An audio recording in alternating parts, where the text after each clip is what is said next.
بسم اللہ الرحمن الرحیم صلی اللہ علیہ وآلہ وسلم۔ آج ہم شکوہ اور جواب شکوہ کا 9واں سبق پڑھیں گے۔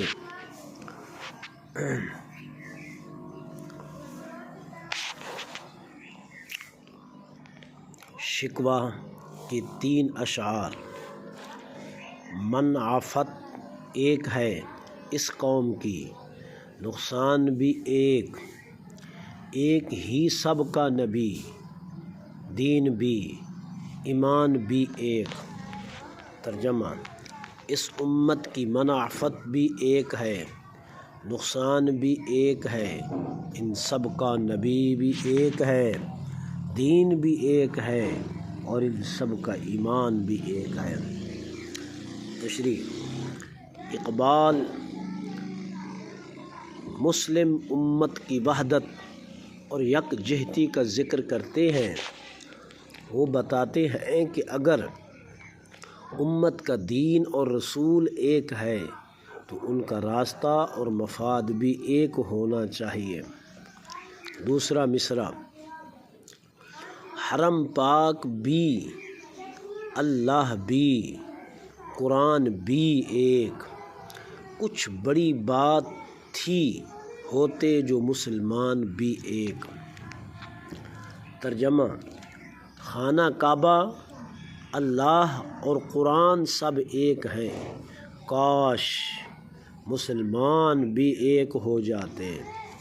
تشریح: یہاں اقبال افسوس کا اظہار کرتے ہیں کہ باوجود اس سب کے مسلمان فرقوں، قومیتوں اور جھگڑوں میں بٹ گئے ہیں۔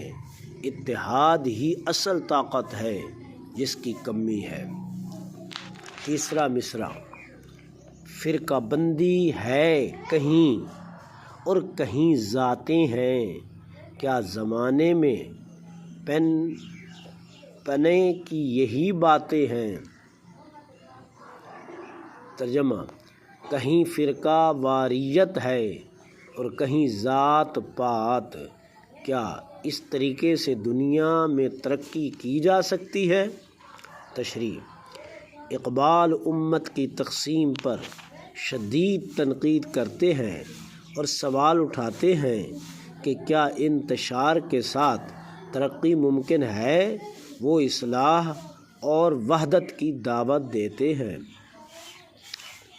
جواب شکوہ کے 3 اشعار میں سے پہلا شعر: قافلہ ہو گیا رخصت تو ہدایت کیا ہے، جو نہ سمجھے یہ اشارہ وہ بصارت کیا ہے۔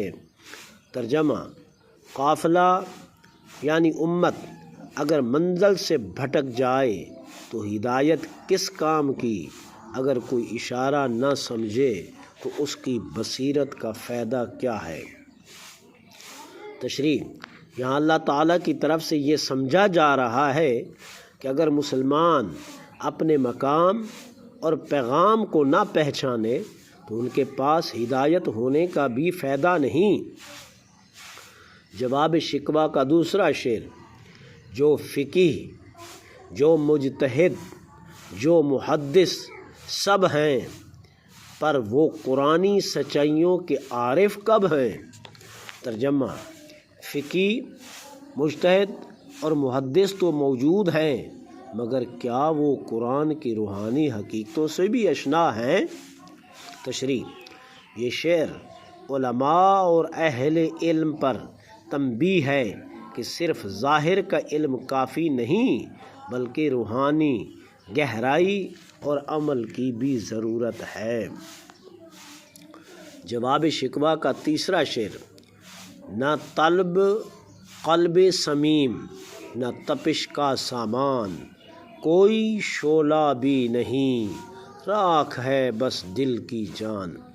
ترجمہ: نہ تو دل میں سچی طلب ہے، نہ ہی جذبے کی حرارت، دل کی حالت ایسی ہے جیسے راکھ ہو جس میں کوئی شعلہ نہ ہو۔